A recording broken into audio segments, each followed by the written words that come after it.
What is up, everyone, and welcome back finally. Yes, I'm finally back with an episode of what I'm going to call the New Japan Takeover Fuse, as in it's a combination of Light the Fuse and New Japan Takeover. This is my way of just jump-starting both my shows back up after taking a break. And what better way to start than with an NJPW AEW collab, as in Forbidden Door. I am joined by a guest that we've had here on the show. She is back all the way from Scotland. Please welcome back Gema. She's going to be joining me today. What's up, Gema? Hi, everyone. I am currently in a car, so it's a bit wobbly. We've got everything on the road. Yeah, it's okay. It's all right. She's a mobile podcaster. It's cool.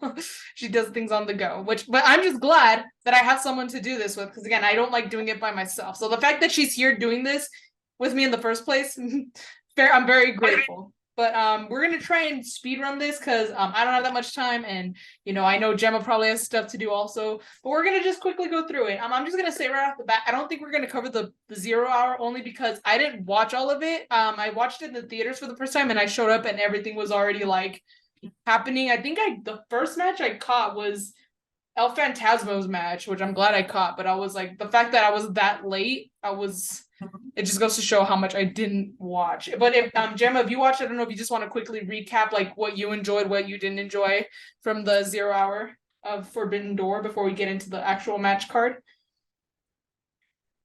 Oh, there we go. So the first match was Tom Lawler versus Serpentico. Now that was originally supposed to, so Serpentico replaced him, and that was why it was on the 0 hour, and Lawler won by pinfall. I just liked it because it was Tom Lawler. To be honest with you, I love watching Tom Lawler in New Japan. Yeah, I've seen your story. And because it is with Serpentico, what can you not love about Serpentico? That's true. I probably should go back and watch, but again, I was watching the movies and I showed up late, so I didn't see any of it. What else did I miss? You missed the Mogul Embassy versus Chaos. So it was Brian Cage and all that, and Rocky and Best Friends. And the Mogul Embassy also won by pinfall, which was building up the big heels that they are. Yeah. Which was really cool. I like that Brian Cage has kind of reinvented himself with this, and then their alliance with Swerve Strickland, and then you've got Chaos. Oh, gotta love Chaos. Yeah. Okay, I'm looking at the match order, and I did watch Athena's match with Billy Starks. Good match. It was for the Owen Hart Cup tournament, and Athena did advance to the next round, which is good. I mean, I don't personally watch Ring of Honor because I don't want to watch it on Honor Club. I don't want to pay that much to watch it.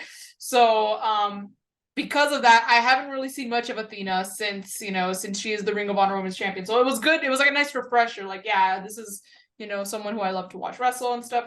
Good stuff. And of course, Billy Starks, really good wrestler. She's talented as hell. So another good match. And then obviously we have ELP versus Stu Grayson. Yep. I just love ELP. For sure. Was so happy. We stand. And obviously, in Canada, what better way to do it than have ELP versus Stu Grayson, two Canadians who know how to put on a good show. Oh, for sure. I was afraid that we weren't going to get him at all because he wasn't announced for the card. Because at least last year at Forbidden Door, he was teaming up with the Bucks. That match was announced beforehand. So the fact that I was like, oh man, like we're not getting him, we're not getting Chase Owens. But Chase Owens is dealing with his own stuff. He's injured. He's gonna actually. I learned this on his Twitch stream because I like to join his Twitch chat. He's really cool. He told me that he's going to be basically wrestling the G1 while injured because he said that his knee was pretty good, like not 100%. But he said he had a match in, I believe, Texas on Saturday. And he Friday and Saturday, he said Friday went well. Saturday, he messed up his knee again. So I was like, well, what about the G1? He's like, well, I'm going to have to wrestle it injured. Massive props, but shit, that's got to hurt. That's got to really hurt. But yeah, I'm glad we got some ELP though, at least, because I still need Chase Owens to show up in AEW at some point and for Forbidden Door. It needs to happen. Uh-huh. So It really. the last match of the 0 hour, I know we said we were gonna just like quickly get through it, but oh well, that's all right. We got Los Ingobernables. We had Shingo Takagi, Bushi, and Hiromu Takahashi taking on United Empire, Jeff Cobb, Kyle Fletcher, and TJP. And LIJ did win. Another good match. I'm glad this is actually, I think, the first pay-per-view. Yeah, it is. The first pay-per-view where we got LIJ in its entirety at least showing up in some way at Forbidden Door. So applause for that. And again, another good match. You can't go wrong. I feel like I said this a lot, but it's true. You can't go wrong with LIJ, you know? Mm-hmm. I have grown to love LIJ. I just love Shingo. He's amazing. Shingo, yes, I agree. I'm like, he is completely underrated. Like, I don't think he was truly appreciated. Well, okay, that's a little bit of a lie because he did make like the top 10 in the PWI for Wrestler of the Year. But I just think that more people need to see more from Shingo, as in like they need to watch him because he's really talented. He was a really good world champion. I think he did a good job. You know, he won the championship because Ospreay was injured or sick, one of the two. Ospreay had to relinquish the title, and then Shingo won, and I think he did a good job filling Ospreay's shoes. Might be a hot take, but I think it's a pretty good take. That's just me. I agree with you. I think he did a phenomenal job as champion, and again, United Empire. This is the first time I haven't seen Mark and Kyle, and it was TJ filling in for Mark because normally it is Mark Davis. Yeah, and Kyle, and then either Great O'Khan or Jeff Cobb. But it was nice to see TJ because it was like a little refresher on what was going on because he's already been through a lot as is because Best of the Super Juniors was tough for him because not only did Dan Maloney betray the United Empire, he staked his claims to TJ's title, and he still managed to turn up, which was pretty cool. I say props to him for just like picking up the broken pieces and still going. Not a lot of people are that strong. I know I'm not. It would take a while for me to be able to get back up, but I'm not TJP, so. All right, so that was the pre-show, and we're going to immediately go into the main card. And honestly, I was a little surprised, but then it kind of made sense that this was our opening match, and that is the AEW Championship match. We have the champion, everyone's favorite rat bastard himself, MJF, defending his title against the ace, my guy, Hiroshi Tanahashi. We love Tanahashi here. And it was a really good opening match. People have talked about, I was sitting with one of my friends and he was like, Tana is really slowed down and he's like this and that. I'm like, dude, leave Tana alone. First of all, the fact that he's worked in New Japan for all these years consistently, you know, even Kenny's talked about how New Japan really took a toll on him physically. So the fact that Tana's still doing this like full time, as old as he is, he's like in his late 40s. So I'm thinking that massive props to him. So maybe he has slowed down, but you can't blame him. And the fact that he's still showing up. And when was the last time Tana like was out? You know, like injury or illness. You know, like it's been. I don't even know. Like we would have to probably Google it or something. But it's been a while. And again, he put on a hell of a match against MJF. You know, and MJF did retain, no surprise there, but it was still a good match. And I said it before, and I think I just need to say it again, that at this point, it should just be tradition that Tanahashi challenges for the AEW Championship because he's already 2 for 2. He did it last year, he did it this year, so just do that. Just give Tana a world title match at Forbidden Door. Why not? Every Forbidden Door until he decides not to. He's getting the title. Exactly. And maybe one of the times he will actually win the title. Who knows? Because you know, maybe we'll get surprised. We'll get surprised. I think he's thought about coming to the States. Like not like coming, but like staying in the States. I think I could have sworn he's tweeted about that or like talked about that before. I could be wrong, so take what I'm saying with a grain of salt. But I could have sworn I saw like how much he enjoyed the States, or was that somebody else? I could be thinking of somebody else, but I could have sworn that Tana like has considered making the move to the States. So who knows? Maybe he could. Maybe it could be a possibility where he becomes an AEW champion. Who knows? personally like the fact that he is a part of the Never Open Six-Man Tag Team Yeah. champions with Ishii and Okada, Yeah. and I like all three of them have been Same. included in Forbidden Door. That's a really And good team. That's a really good team. But Tana isn't a faction guy. He's one of those rare New Japan wrestlers that's not in a faction, and I like that about him. He's an individual, but he'll team with someone yeah, if he has to. yeah. But I will say though, like again, before everything started building up for Forbidden Door, before the Okada Danielson match even became a possibility, or just it was brought up and the challenge was put out there. I was like, okay, for Forbidden Door, I think, since they were the trios tag, I thought they should have gone up against like the Hung Bucks because Kenny had his match with Osprey, but then I was like, but then of course Okada's match came about, so I was like, okay, maybe you could have like the Bucks versus Tana and Ishii, two half of the trio. No, and then everything I came up with was just not going right. So I was like, all right, whatever, just do what you want, AEW New Japan. I'll stop predicting now. But yeah, I would like. It would have been cool to see them as the champs, because, well, I guess the only New Japan title that was defended was the U.S. title. Yeah. So, like last year, it was it the U.S. Championship? I don't think so, or maybe it was. I'm trying to remember. Last year, I know the tag titles were on the line because it was like a winner take all match. FTR and the Roppongi Vice and United Empire. Yeah, good match. I don't remember actually. Maybe it was only one title from each. Oh, well, yeah. Maybe it was no. Well, technically, okay, the AEW women's title, but it was two AEW wrestlers. It was Thunder Rosa and Tony Storm, so that doesn't really count. Okay. but Well, oh, what were you gonna say? I was gonna say, but this year, but then Willow didn't defend the strong No, title. it was just the women's title. There's not Yeah. that many title matches, which maybe is not a bad thing. Maybe you just like want a good, blood feud, just a regular match. Which I mean, I guess makes sense. And maybe it is better that they don't have many title matches because they're not going to change hands, for the most part. Because they did that with FTR. No offense, if you guys like FTR or whatever, but like think about it, they didn't go to Japan to defend. Like maybe once they did to defend the titles, and I really talked about how much the value really just kind of like plummeted a little after FTR won them because again they weren't being defended, whereas before then when they were back in New Japan they were being defended almost like every other night. Even if the title didn't change hands, it was still being defended. That's why I kind of wish right now that like with Kenny, because Kenny never really got to defend the title as much as he would like to. But then yet again, do you really want to push somebody after they've been known to be physically burnt out? Yeah, that's probably why the outcome of that match. We'll get into that later. That's probably one of the reasons for that outcome. But well, anyway, we'll get to that.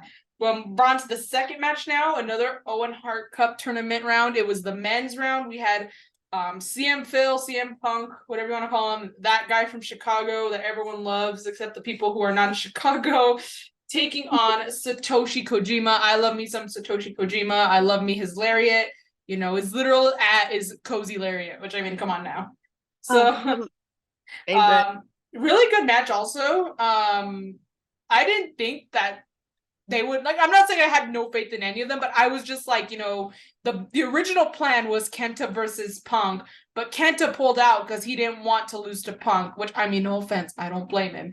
And apparently, like people were saying, like, yeah, he would rather give up his bag or like his money or the money he would make from that match, but he'd rather do that than take a fall to CM Punk. That says a lot, and I kind of respect that. Like he doesn't do just what people want him to do. Like he does things on his own.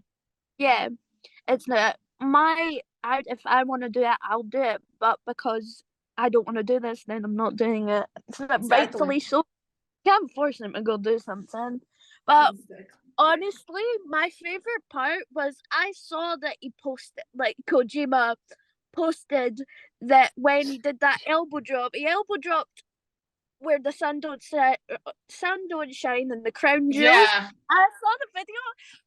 Personally, me, I couldn't help but laugh my ass off at that. I was like, I know, but I was like, look, I'm gonna be petty now, but I really don't care because this is my show. But I was like, You know, was that a shoot? Was that an accident or what? Because if it wasn't planned, then Punk's obviously gonna have an issue with you, and now Satoshi Kojima is gonna be canceled, and he's gonna get dragged through the dirt by Punk on media scrums, and then ESPN, and it's gonna turn into this whole thing. And now Punk's never gonna like him for the rest of his life, because you know what happened? That's what happened with Hangman. You know, CM Punk went from karaokeing with him in Virginia after he wins the AEW title to, you know, hating his guts and still not keeping his name out of his mouth. So all because of a shoot incident, because, you know, he got to taste his own medicine. I'm still bitter about that. I probably will still be bitter until he finally just shuts it with Hangman. Because, again, like, literally, the only person who has an issue with Hangman is CM Punk, and, of course, all of his cult of a following, you know? That's okay. I just watching grown-ass men argue with each other over this. It's humorous. Look, I'm just gonna probably, but this will probably be the only time I say this, or maybe not, I don't know, but, like, let me just say, like, his following for the most part, like, it's like a cult, okay? Like, I'm sorry if you're a fan. I'm pretty sure you are nice and stuff. And again, I'm gonna say for the most part, I'm pretty sure there's that other part of his fans that are just there vibing. They're just like, whatever, I like the guy, you know, nothing against anyone else. But, like, think about it. Just think about it, Gemma, before we move on. Even though I said we were gonna speed the run this, I just gotta say this. Think about it. How many times have you heard certain things being said online until after CM Punk said it? Big example, going into business for himself. I don't know how many times I hear that stupid phrase being used after Punk said it on the media scrum. Oh, Hangman went into business for himself. Now every single stupid argument or insult that has to do with the Elite, well, hangnail, because they call him hangnail, which I'm like, whatever. Why? Because he hurts you? I don't know. But he'd be like, oh, Hangnail went into business for himself and he did this. I'm like, oh my God, I'm pretty sure you have never even thought of using that phrase until CM Punk said it. And then sure enough, Collision comes and he says like the line about like the only thing softer than you was that like are your faves or something like that. That line, the iconic line that everyone likes to quote, and like, oh, let him cook and stuff. Whatever. I don't care that he said the line, but how many now every single thing about the Elite I see, someone's like, oh, they're soft, or CM Punk was right, they're so soft. Like, oh, the Elite's nothing but soft. I'm like, can you not think for yourself, or does Punk have to do all that for you? Can you come up with your own original material, or does Punk have to do that for you? Like, again, like, they don't say it until after Punk does, and they don't shut up. Yeah, I agree. I'm like, I literally just post something about this. Like, people want to say that they, like, want them to forget about it. Yet, people are riding on the coattails of Punk and shitting all over the Elite and so on and so forth. You don't have to, you don't have to like the Elite. I'm not saying you must like them, but you don't have to even be on their side of the whole situation. But, like, they're the same people who are like, oh, well, Punk's mature and wants to move on.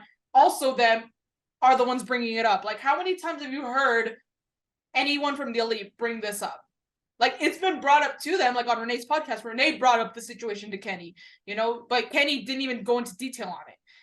But again, it was brought to his attention, whereas Punk has posted on his Instagram story, you know, the fans don't, you know, shut up about it. And another thing I just want to point out is people are like, well, Punk wants to make things right, but the Elite don't want to because they're babies and stuff, or this and that. And I'm thinking, look, especially after reading that ESPN interview, CM Punk said that he apologized to Tony. And that was it. I'm like, how about your EVPs that not only did you drag into the dirt, but you punched, you threw a chair at, one got bit, maybe not by Punk himself, but by Ace Steel, by his own peers, you know, his own posse. Imagine if you went through that. Imagine being verbally freaking, like, verbally insulted in front of millions of people who watch. And then, of course, it spreads like wildfire. And then, of course, his followers are still saying the same thing to this day. Getting punched in the face, getting a chair thrown at you, getting, you know, bitten, your hair pulled, you're suspended because of the whole thing. You lose your titles because of the whole thing. I don't want to talk to that person either. Like, until honestly, especially if they didn't apologize. Like, he didn't once say, I talked to the Elite or I reached out and apologized. At least the least you could do is hit him up on Instagram DMs and just say, can we talk? I want to talk about this whole thing and I want to apologize, but I want to do it in person. Something like that. And if that doesn't show, and you know what? I'm sorry, but maybe it's just too little too late. The shit that you want to talk about now should have happened instead of what you said on the media scrum. You should have everything you want to be civil about and be professional about and talk over in private. You should have done that when you first had these issues with the Elite instead of talking about it like to everyone in the media scrum. But that's just me. Of course, people are going to disagree. The Punk fans are going to come at me. They're going to say I'm soft. I don't fucking care. I really don't. This is my show, my opinion, my words. I don't care. And I'm free to say whatever the hell I want.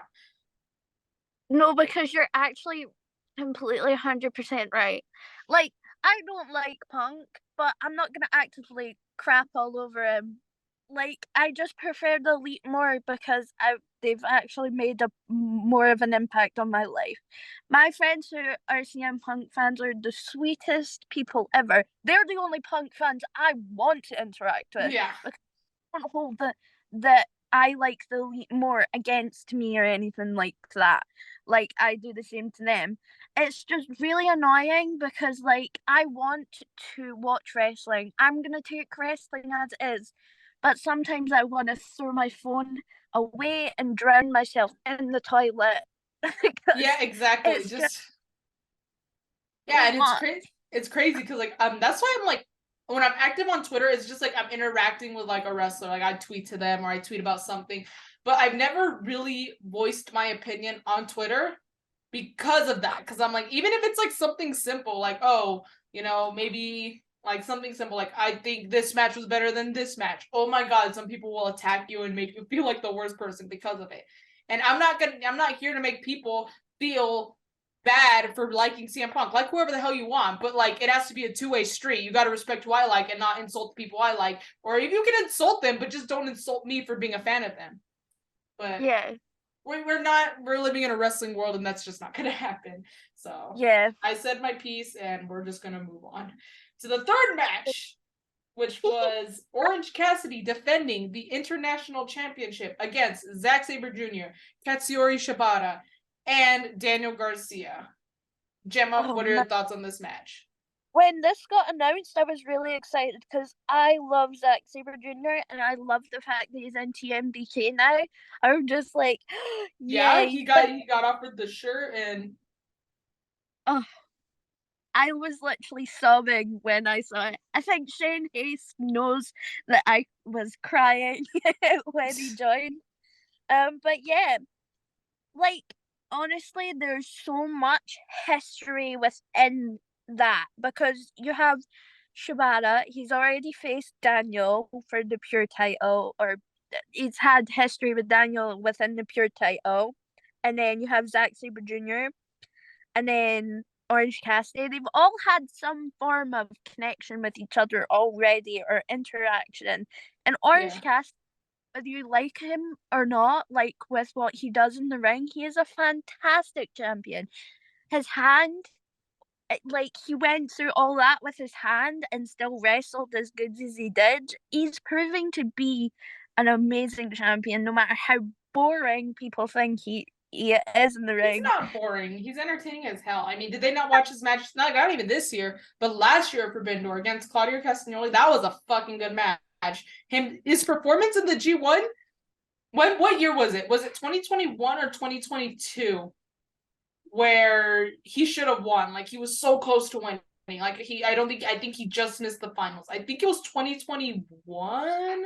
I think it was the same finals where Kota Ibushi got injured. I could be wrong. I could be Oh mixing it up. yeah, But because Okada made it to the finals and then Ibushi made it to the finals of 2021, and I think Zack Sabre Jr. was like so close to getting yeah. like to the finals, and he just missed it. I think it was 2021. I could be wrong, but he Got like all. Oh, sorry. oh, I was just gonna say everyone was rooting for him. Everyone's like he needs to win. He should take it all. And I was I kind of there with them. I was like, you know what? Yeah, he should. I'm glad Zach got the TV title because he deserved some form of recognition for what he's been doing.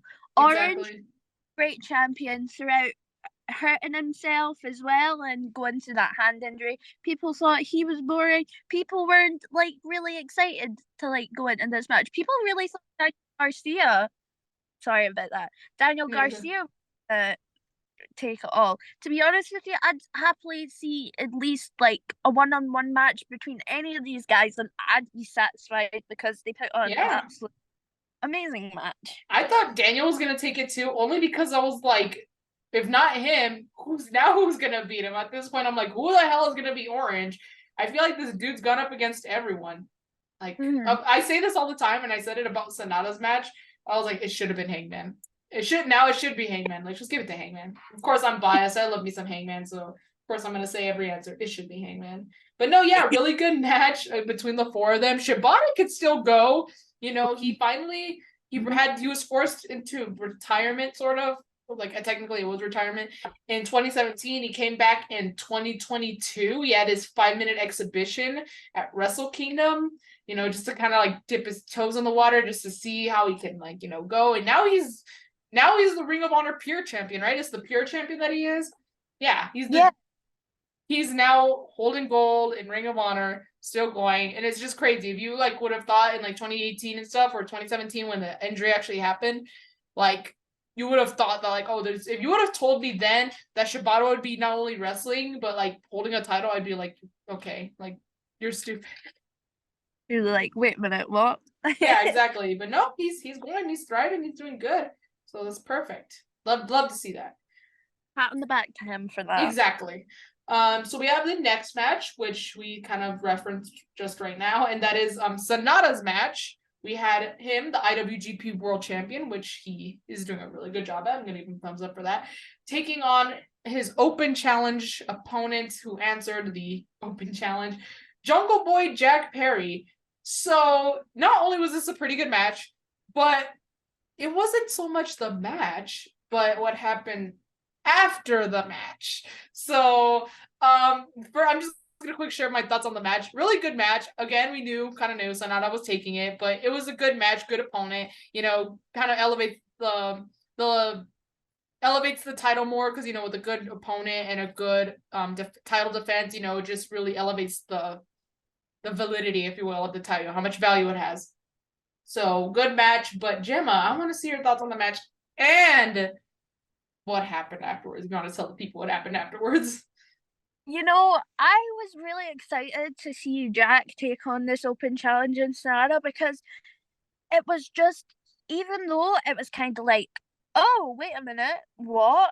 It Like, was out of nowhere, yeah. Yeah, it was so cool to see Jack being able to do that. Not only did he do what he did in the Four Pillars match, Double or Nothing, to go on to something like this, I was very impressed. Even though, again, people didn't really have much expectation for it, because, like, I don't know what the problem was with Jack Perry and the people of the internet, but clearly they don't know anything. Because Yeah. Jack is really good. Whether you like him or not, he is essentially he's a pillar of AEW, and for good reasons. But then after, Oh, we should have mentioned that Hook was with him at ringside. So and Doki was with Sonata as well. that is true. That's also something to point out. But Hook being with Jungle Boy was a little more, like, there was more of a reason for that. And that is because, Gemma, you want to just rip the Band-Aid off? Jungle Boy turned heel and absolutely knocked obliterated Hook, yeah. Ass.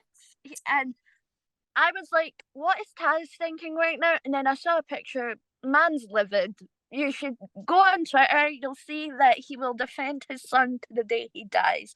And if that means we get Taz punching Jack, I will be more than happy to pay good money to watch that man. Oh, it's gonna happen again. Please. It's gonna happen. It's gonna happen. We just gotta wait. But that is a good new feud for Jungle Boy, or if he's even gonna go by that from now on. Because on Dynamite, I know this is for the pay-per-view, but just to give a little bit of context.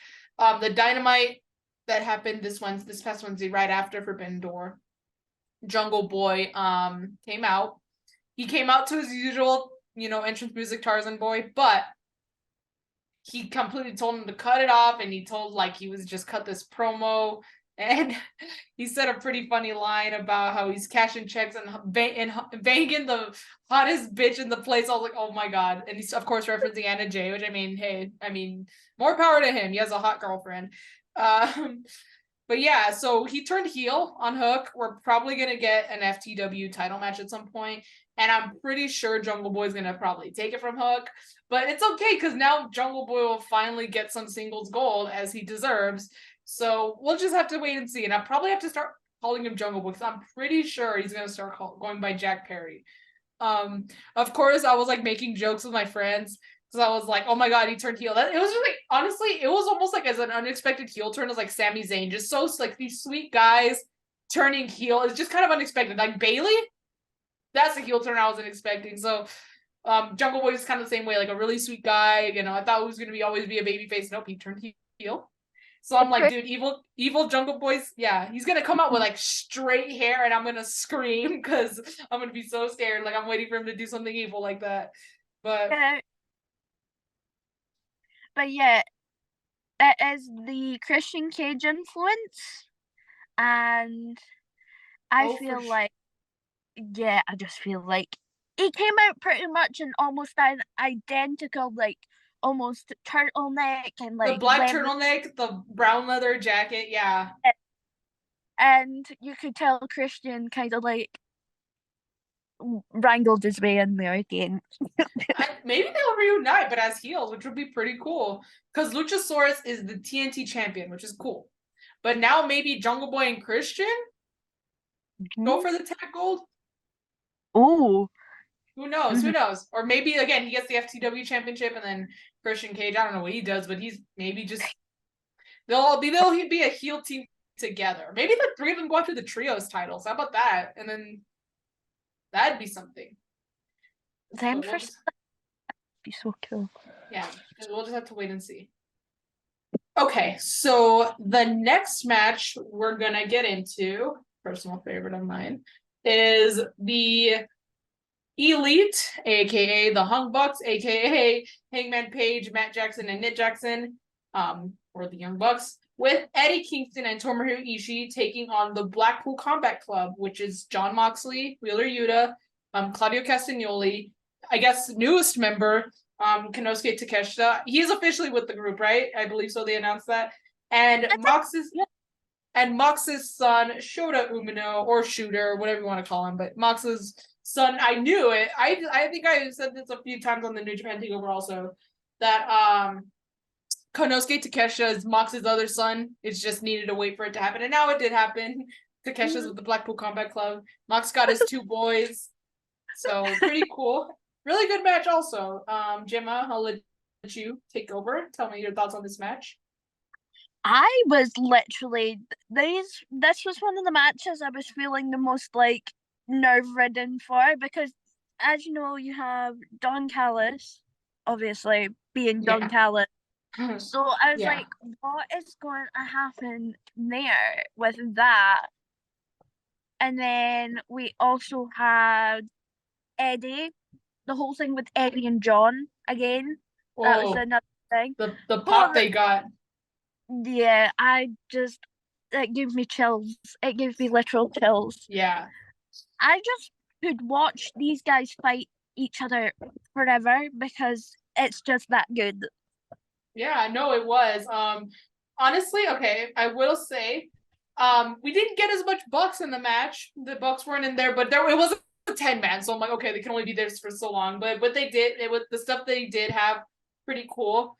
Um, honestly, I think one of the real stars outside of Eddie and Mox and their like little thing going on in Eddie and Claudio, I think Ishii really shined in this match. You know, he got the win. He was taking some blows. He was giving some, hard shots, to the Blackpool Combat Club.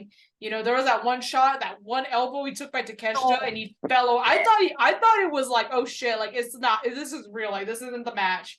But because the Bucks were checking on him, they were all. I was like, oh my god. I'm like, they just killed Ishii. But no, he was fine, and he ended up winning the match for them anyway. So good to know he was good. And yeah, he really just I think takes Yeah, I think he takes the gold star in this match. He won it for them. He did such a good job. He was showcased a lot during the match. So, I'm glad they showed like Ishii's, abilities in this tag match. And he got a match on Wednesday also, which unfortunately he didn't win, but it was so fucking good ass match. It was, honestly, I managed to catch the Wednesday night Dynamite because I wasn't busy that day, and then I just thought this is everything. And like I said, I could watch any of those men fight each other and not get bored of it. Oh, for sure, They're, for sure. And it's not the last. At least we're gonna see of the Elite versus the Blackpool Combat Club, because they attacked the Elite on Wednesday, or the Bucks and Hangman. Because I know when a lot of people hear the Elite, they might think the Bucks and Kenny, but no. The Hung Bucks. I'll just say that. The Hung Bucks, they attacked them. But I'm just kind of curious how this is gonna work, because because Eddie was there. So it looks like it is still gonna be 5-on-5, maybe because of Kenny. Was Kenny there? I don't think he was not there. Yeah. Yeah, I was. My brain was just like picturing him laying on the floor, but I was like, I think he was actually there. I think my mind's just playing games. But yeah, Kenny was not there. But I'm either it's gonna be 4-on-4 or 5-on-5. I really think it's gonna be 5-on-5, but that's just me. So it makes me wonder what's gonna happen now that Brian is hurt, because he did get hurt. So I wonder if they're gonna replace him or what. I don't know what's gonna happen. Maybe Don will actually will be in the match. Who knows? Funny. Who knows? Okay, so we'll move on to the next match, where we had Toni Storm, the AEW Women's Champion, defending her title against the NJPW Strong Women's Champion, Willow Nightingale. Well, maybe I do and don't want this, but it would have been cool to have it like be a winner take all match. But I would, if that was the case, whichever woman won, would have to. I would want them to be defending it on both New Japan and AEW, which I think is a little much of an ask, but I don't know. So maybe it's best that it wasn't a winner takes all match, but it was still a good match. Toni retained her title. Not much. Anything else you want to add in? Taking away from this, Toni mentioned Julia from Stardom, and I realized Julia has challenged Willow for the New Japan Strong title at New Japan's Independence Day. The match is official, actually, so it is going to happen. So maybe Toni will interfere there. Yeah, I would love to see that, because Toni was like, I am going to slap the teddies off of her, and I find that really funny. But at the same time, Toni has history in Stardom, so it's there. It can happen. Yeah, and not just that. Sorry. No, you're fine. Sorry, I keep interrupting too. But I was gonna say, not only is there the history, but there's also oh shit, I'm losing my train of thought. Dang it. I was talking about Toni. Oh, she showed up at the last pay-per-view at Resurgence. She helped Juice out, so she's not a stranger to the New Japan scene. So we'll see. She's not a stranger to showing up to a match that isn't hers. So we'll see. We'll see. And that'll, I think, definitely really kind of continue the feud with the homegrowns versus the outcasts. I thought for sure they were getting the blood and guts match, unless we're doing 2 this year. Maybe that's what they should do. Just have like 2 of each, like 2 blood and guts matches, and or either have the show just be the blood and guts matches, or have one on Dynamite and one on Rampage, or one on Collision. Maybe that's where it'll be, on Collision, and you can have blood and guts on Collision, so you can have one on Saturday, one on Wednesday. But it seems that the Elite and the Blackpool Combat Club are getting the Dynamite if it does happen on Collision. The other one does happen on Collision. They're getting Dynamite July 19th in Boston. That's when it's going to happen. So maybe, who knows? We'll just have to wait and see. But I think we still want a homegrowns versus outcasts, like official, kind of high caliber match like that, like blood and guts or something. Or even if it's like an elimination tag match, Yeah. I also think Brett was watching the match as well. Sorry about that. Mum getting out the car. No, you're okay. You're okay. I think Britt was watching the match because I think the Outcast said something to Britt after the match. She was watching the Forbidden Door match. I think she was. I think they showed her on the screen. Like, showed her, like, watching. Yeah. And then Ruby, obviously, you have the Own Heart tournament and you've got Ruby versus Britt? So it's gonna be good. That's gonna be good. And you got, as you said, the Homegrown versus the Outcast. I would love to see Shida, Rhett, and maybe a returning Jamie. Maybe, hopefully. What if it's gonna happen at All In? Because you have Jamie and Saraya from UK. I'm going to that. That's even more of a reason. Tony, not Tony Storm, Tony Khan, not Tony Schiavone, Tony Khan. Book it, make it happen. Like, imagine, like, you can, like, because Blood and Guts, like, you know, it's like an event, but you can have that kind of match at there, just like, oh, I want a Blood and Guts match. Or even if it's like a tornado tag, like Stadium Stampede kind of Anarchy in the Arena. Yes. It's not an arena though, isn't it like a stadium? Or yes. what is it? Is it a stadium or what is it called? Like, stadium. It's a football stadium. So it's stadium. Okay, so Stadium Stampede. Bring back Stadium Stampede for All In. And make sure you're getting concessions because maybe one of them will pop up somewhere. Because that's usually what happens is someone ends up backstage and someone gets concessions poured on them. Someone's getting popcorn dumped on them. I'm on that bit. I think I am like on the concession stand bit on the like stairs of the second floor. That's crazy. That's crazy. So now it needs to happen. Tony, make it happen. Okay, so yeah. More wishful thinking later, but we have our next match, which is arguably the match of the night. One of the best matches ever. It's honestly the only other contender for match of the year other than the Wrestle Kingdom match of these two individuals. That being said, we're talking about Will Ospreay taking on Kenny Omega for the IWGP United States Heavyweight Championship. Holy shit, this match. That's all I gotta say. Holy shit. This match, Gemma. There's so many spots to talk about. There's so many things to talk about. There's so many things to cry about. But everything I want to vomit. Yeah, exactly. But before I let Gemma get into her official thoughts, I will say first, do not sleep on these individuals ever. Like, don't. People always disrespect Kenny. Of course, again, back to people in cult followings and, you know, following what Cornette says and called Kenny Twinkle Toes and shit. I'm like, you know, take that shit and shove it up your ass because this was a fucking good ass match. And you cannot sleep on Kenny Omega, and you sure as hell can't sleep on Ospreay. I'm always saying this on our weekly show. Do not sleep on Will Ospreay. You cannot. Like, this dude is incredible. Gemma, continue on. Oh my gosh, Will Ospreay sometimes gives me the worst heart attacks with some of his spots, but I guess that's the beauty of Will Ospreay. Hey, both of them, man. Like, I'm like, Kenny always talks about how burnt out he was from, you know, after the AEW title run, and he went to surgeries. He got recovered. He's not even 100% recovered, but he did some recovery.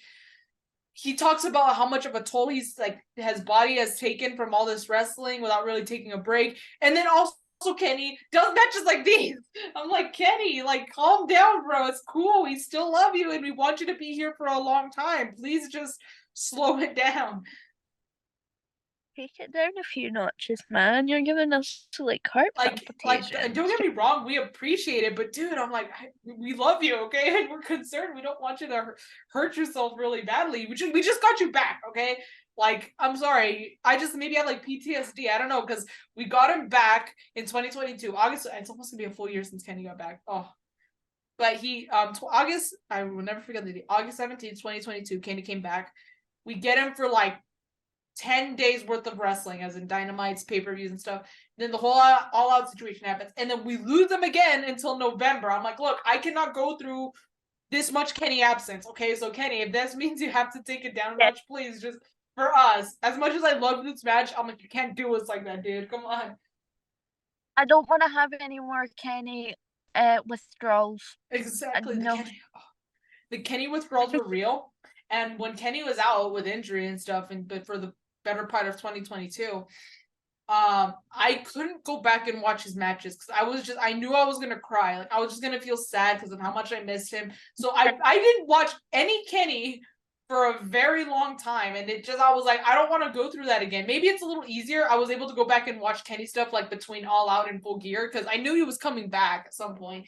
But I was just like, when he was injured, I was just so sad for him and upset. I was like, I couldn't even listen to like his entrance music, like Devil Sky or Battle Cry, like at the gym without like wanting to tear up or having to pull myself together because it was hard. I was like, I don't want that again. So Kenny, please just take it easy, dude. Like you still put on great matches without all the crazy stuff. But a couple spots to point out from this match. I think probably the most recognized one was kicking out of the One Winged Angel at 1. And not only that, but right before that, he just took a Kamigoye by Will Ospreay because Don Callis told him to do it. I was like, you asshole. He got stabbed with a screwdriver. That didn't work. And then I believe it was the Kamigoye and then the One Winged Angel. And that none of that worked. I was like, oh my God. It was wow. And that was just one spot of many that like another spot. Oh my God. Will, I love you, but like what the actual fuck? Gets Kenny's blood on his arm and licks it. He licks it, and of course people are like chanting, "You sick fuck!" I'm like, "You are a sick fuck! What the hell?" And he's like nonchalant, whatever. Like, yeah, I did it. Like, and he's probably like, "I do it again." You know, probably he had that kind of look. I'm a temporary vampire. I'm gonna eat Kenny's blood if that means I have to win the damn fucking thing. Kenny has the power of Redcon in his blood. Maybe he thought you'd get some of that by licking it. But it was just, oh my God, just two of the spots that I still like have ingrained in my head. Again, kicking out of the One Winged Angel after all he went through with the screwdriver and the Kamigoye. 2, you know, again, getting his own blood licked by Ospreay.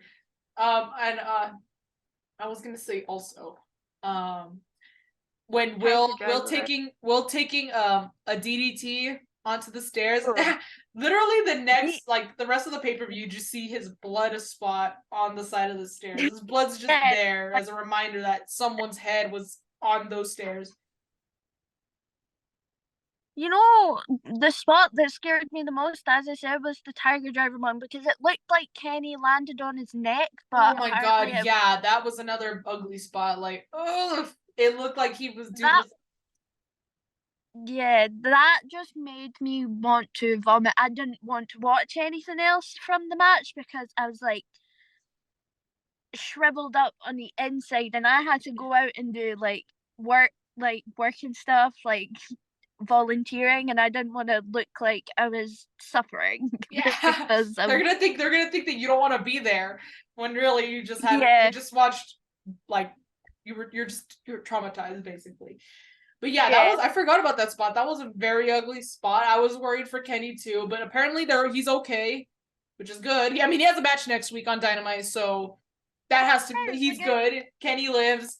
But oh my God, this dude can put himself through it, and I don't know how people don't like this guy. Like you can tell that he puts so much care, so much thought, and so much effort into his matches. Like I just mentioned, this is the same guy who talked about the physical toll his body has had, but at the same time has steel cage matches where he's getting dragged through glass. He's like, taking a V trigger and falling outside of the cage.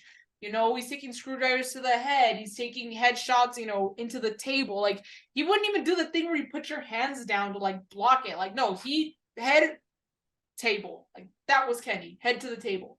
Like, and because he loves what he does, and people don't respect that, which I don't fucking get. But, all right. So, next match, which I don't know how you could ever follow up that match with Kenny and Ospreay. You have a trios tag team of Sting, Darby Allin, and Tetsuya Naito, or as they like to call it, Stingobernables, which I think is pretty creative as hell. I think that's funny. They did something like that last year, and I was like, that's pretty funny. Yeah. But I think it was Stingobernables again, because it was Shingo instead of Tetsuya Naito that teamed up with Sting and Darby. Yeah, boy. I think it was the same. Again. Yeah. So, but I think against DLP and the Bucks, yeah. I will say though, I think at this point we need a Stingobernables shirt. It's already happened 2 years. Just give us some fun. Let us have some fun. But anyways, so they took on the team of Les Suzuki Gods, aka Chris Jericho, Sammy Guevara, and Minoru Suzuki. Gemma, you want to share your thoughts on this match? I was just happy that I got to see Suzuki in a AEW ring again because Yeah, I it's always love fun. the work that he has done with Jericho, and I love what happened between Sting and Jericho in the media scrum. Yeah, we got a Because match. we got a match for the past Dynamite, which was pretty cool. It was Darby and Sting versus Le Sex God, Sammy, and Chris in a tornado tag match, I think. Yeah. And the way the tension, you could feel that tension Yeah. was just very, very cool. And I kind of want to see more of Sting versus Chris because Probably need a one-on-one match at this point. And I will want to know that Chris wasn't just Chris Jericho. He was my favorite alter ego of Chris Jericho, and that is the Painmaker. I love me the Painmaker. Super cool. I know people probably are I've seen people criticize it. I love it personally. I think it's cool. You know, I like how it's a special occasions kind of deal. Like again with Sting, he brought it out. I know with his match against Nick Gage, when Jericho was trying to get a match with MJF, you know, the Painmaker was there also, and then we had heel Painmaker against Eddie Kingston. No, yes, maybe. All I know is that we've had heel Painmaker before in AEW. Last time we had seen the heel Painmaker was in like 2018, 2019 in New Japan, but we never had it in AEW, which he brought it and he brought it back. Really cool to see. Really good match at Forbidden Door. Naito making his AEW debut. Naito making his Forbidden Door debut. Big night for Naito. And you know, everyone was hoping that we would see Naito in some point in the pay-per-view, and you know, he was the one who was announced as the partner, so we're all just happy Naito could make it. And like I said in the beginning of the episode, LIJ in its entirety was in this pay-per-view, which I really love. I like that.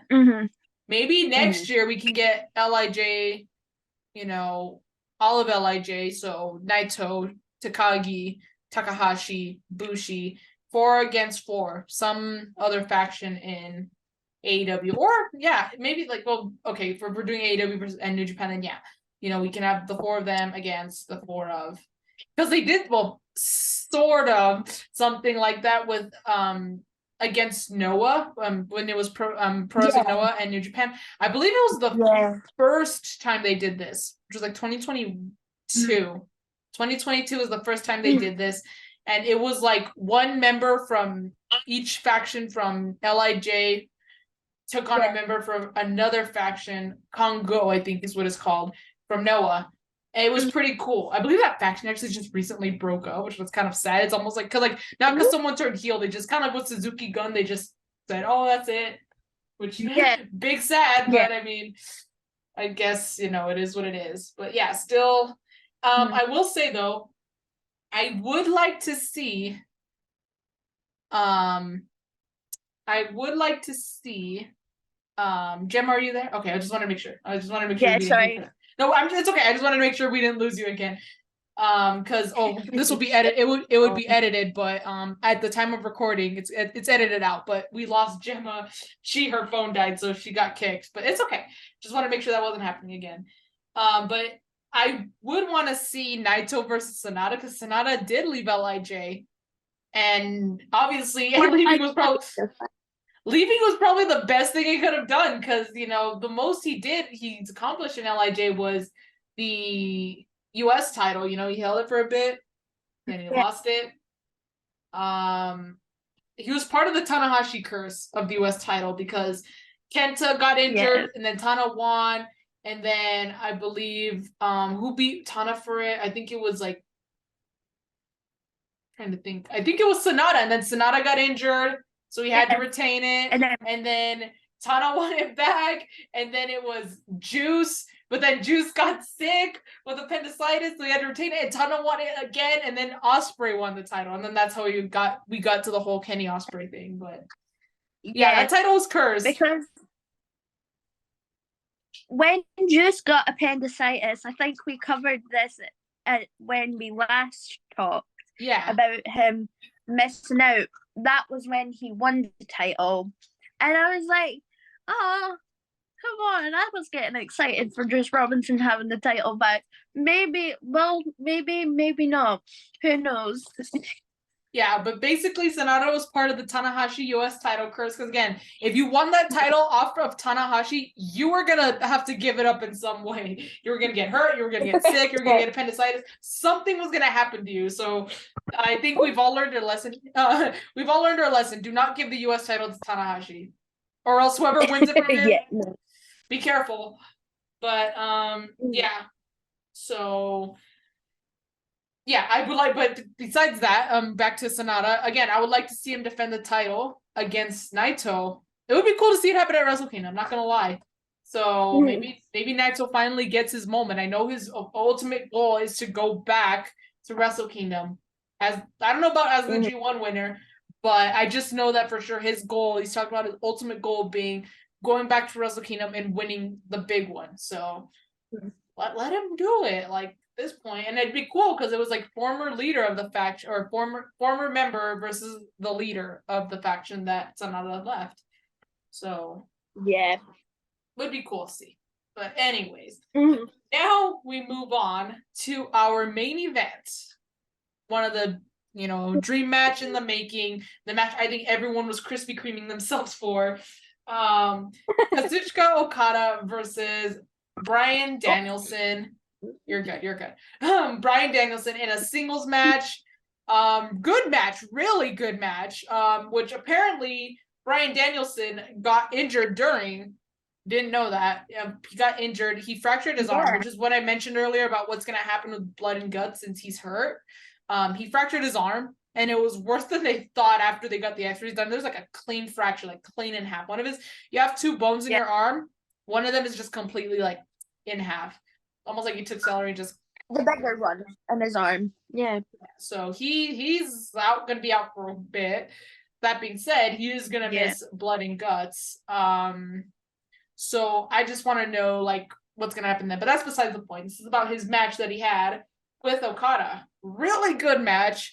I think it did meet expectations. I will say though, I think what people what kind of took away from this match is that the fact that it was after Kenny's match. I feel like Kenny's match had so much more than this match, which is nothing wrong with that.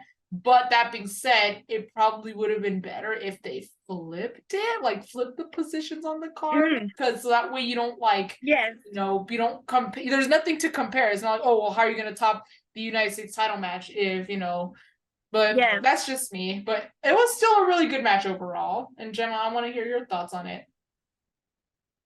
I thought it was great. Again, Okada is another person that I just love in AEW. Exactly. Like he could come and just wreak havoc. Yeah. Oh my god, dude! Like Forbidden Door is a pay-per-view goal of mine because that's probably the closest I'll get to New Japan without going to Japan. Maybe the US pay-per-views, but like there's more strong wrestlers on there. Nothing against New Japan Strong, but I do watch more just regular New Japan than Strong. Gemma's the one who loves New Japan Strong. She can tell you all about that. But so it would be so fucking cool to see Okada live at least once. Same with Tanahashi. Tana actually had a meet and greet for Forbidden Door, and I was like, fucking lucky bitches who got to meet him. If I had the chance to meet Tana, I would be so happy. I have his jacket, I have shirts and stuff, so I would love to meet him one day. So let alone see him live. But yeah, back to Okada. Yeah. Really good match. Really good match. And I think I don't think this is the last we're gonna see of it. Maybe Bryan shows up in New Japan and costs Okada the trios titles and they have another match because you broke my arm. Apparently the spot that broke his arm was Okada giving Bryan Danielson an elbow drop, and that's what broke his arm. I think he landed on his arm or something. I don't know. That's just what I've heard. So maybe it could be out for revenge for breaking his arm and putting him on the shelf for however long he's gonna be out for. So I just think that I don't think this should be the only time we see them in a match. And I think maybe Give me Okada versus Danielson at Wrestle Kingdom. That'd be a good match to have. Kind of like what Jericho and Omega did in 2020, I was going to say 2019, 2018. Really good match. Something like that, you know?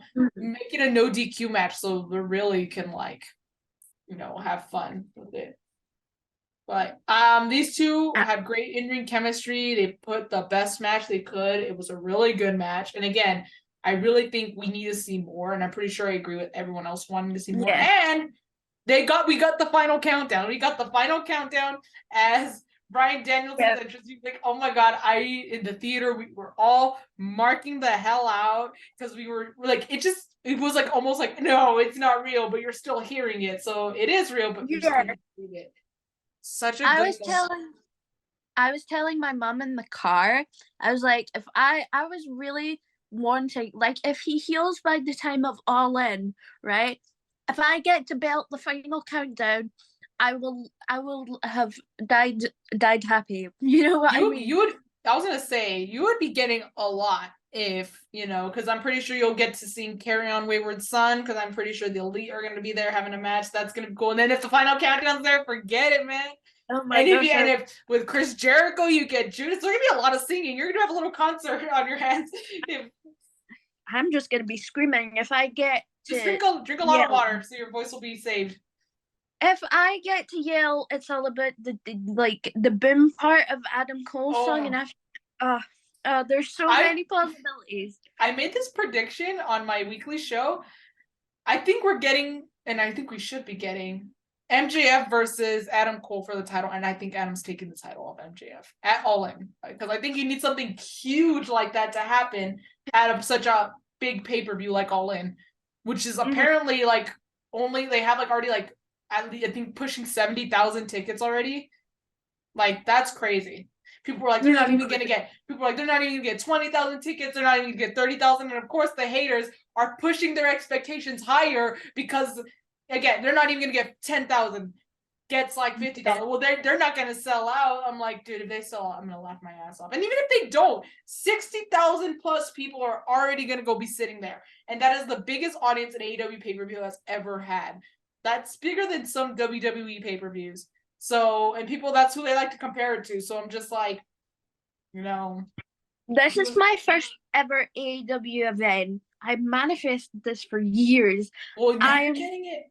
I'm getting it. And you'll be seeing me probably yelling my little butt off. Yeah, as you should. Like, it's crazy because, you know, even though I live in the States, I've only been to 2 AEW events, one being All Out, which we had to make a whole ass trip for, you know, because it's in Chicago and I'm in West Texas. It's a far ass trip.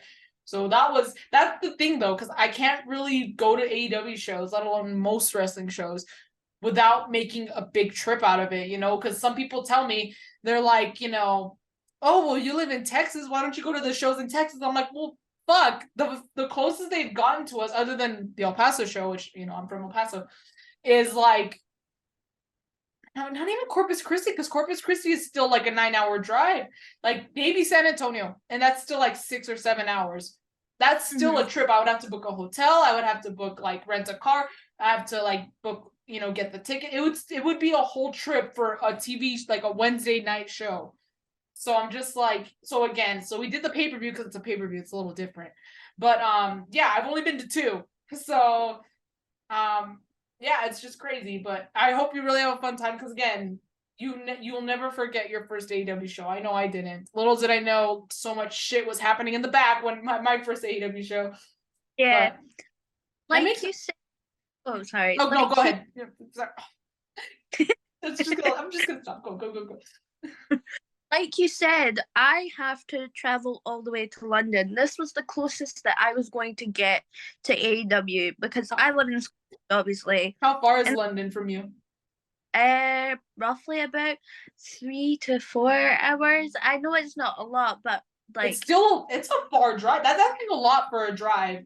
That's not like if it's 3, that's 6 hours of driving in total. That's a lot of driving. That's why my mum decided that we're going in the train instead, just so it's a lot easier on her and my dad, who doesn't drive. No, so yeah, I bet. Yeah, everything is just like booking the hotels, doing stuff Exactly. the day after. We're making the most out of this Yeah, whilst we're as you here. should. As you should. And I think I was gonna say the train should be faster, no? Yeah, that's why we kind of Because decided. I've been to Europe once and it was in 2018.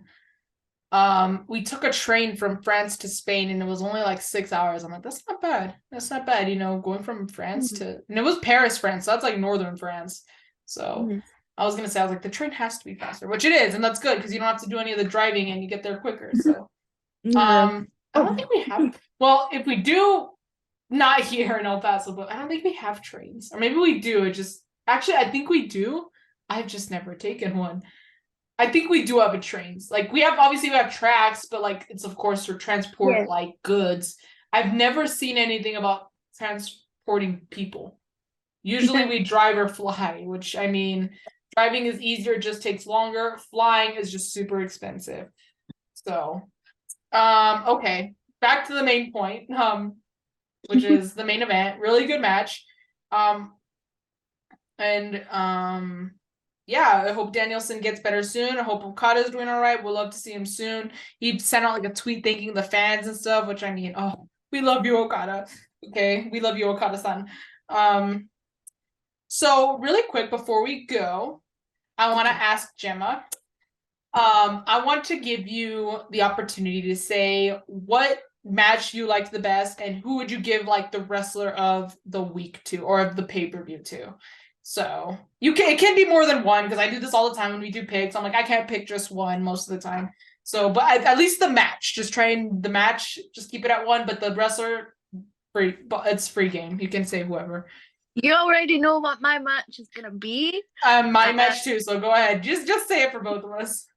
Kenny versus Will is the match that I Yeah. just love. It's just how can you top that? It's just It was 40 minutes. um It, and like right the, now too. that's crazy.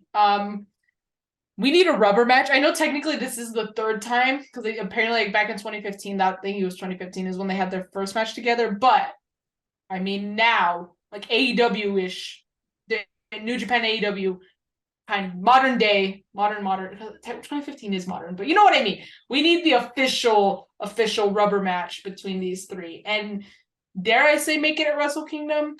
Maybe. But then also we could like cause how Will went on his revenge tour in Canada. Maybe, just maybe, and All in the UK, you get that rubber match. That is true. That is true because that is very true. Because look, Kenny got beaten on his home turf. They were in Canada. Mhm. Well, I'm not saying Kenny's got to win, but now the rubber match is on Will's turf. That's dang. Now it's gonna happen. It has to happen now. Tony, make Awesome. it happen, dude. Oh Tony, my, please, Tony's man. got it. Yeah, exactly. Especially because Will's from the UK, so you gotta do it for bruv Will. The pop, though, like as you said, with that many people, the pop. Kenny is not, well, again, maybe people do like Kenny, but of course Will was getting the shit booed out of him because they were in Of, Canada. But yeah. also Canadians are just they're very loyal. So if you're from Canada, of course they're gonna love you. Um yeah, so unless Kenny just embraces it and just does some heel shit, I wouldn't mind that either. But Kenny's Kenny to me. exactly. It's kind of like when the Elite was in Chicago during the best of seven, and like of course they were like, saying fuck the Elite. So they were kind of doing some heel stuff. They were doing like Matt was doing like the air thrust into the crowd and stuff, and like instigating, like, oh, let me hear you and stuff like that. Like maybe that's what Kenny will do. We'll just have to see though. All in's damn near around the corner. We're only like almost like a little over a month out. No, Yeah. no, 2 months because July, August, because it's the end of Yeah. August. But it goes by fast, Gemma. Time goes by fast. I feel like I still feel like it was just yesterday I was at Dynamite, and it's already gonna be 6 months in August. So it goes by fast. My brain's just thinking of dream matches that could possibly happen. Yeah. There's so much. That's especially again, it's a very big pay-per-view. It's the first overseas pay-per-view, so it's gonna be big. Especially if they want to make this a regular thing. It has to be big. So okay, really quick, last question before we sign off. Wrestler of the night goes to who? Oh, I've got 3 that I can't make my mind up on. It's okay, you can say all 3. Kenny, Will, and it's a tie. It's also a tie between Eddie and Ishii, but mostly Ishii. And then he was the shining star of the match. Let's be real. Yeah, but yeah, Will, Kenny, and Ishii. Yeah, because they showed up and showed out in their matches. Exactly. Okay. Maybe it's a little easier for me because I had my picks of the week yesterday on a regular show, but so it's a little easier to narrow it down. So because of that, I'll keep it at 1, and I'm gonna give it to. Drum roll, please. Yeah, I'm giving it to the new IWGP US champion. I'm gonna give it to Will Ospreay. Might be a shocker, I have a bunch of Kennys behind me, but look, he won the match. He was on enemy territory, so he was the outsider. He was in no man's land. And I say it all the time. Every time Ospreay's I talk about Will Ospreay, I always say, do not sleep on Will Ospreay. You just don't do it because people for example, last year at Forbidden Door, people thought him and Orange Cassidy's match was going to be a waste of time. What's the point? It was the best match of that night. I'll die on that hill. Match of the night. He had another match of the night this year against Kenny. He had a match of the night at Wrestle Kingdom with Kenny. Really good match, even though he lost, but it was still a fucking good ass match. This man is definitely the one to fill Kenny's shoes. No offense, it was not Jay White, clearly. I mean, he's in AEW now.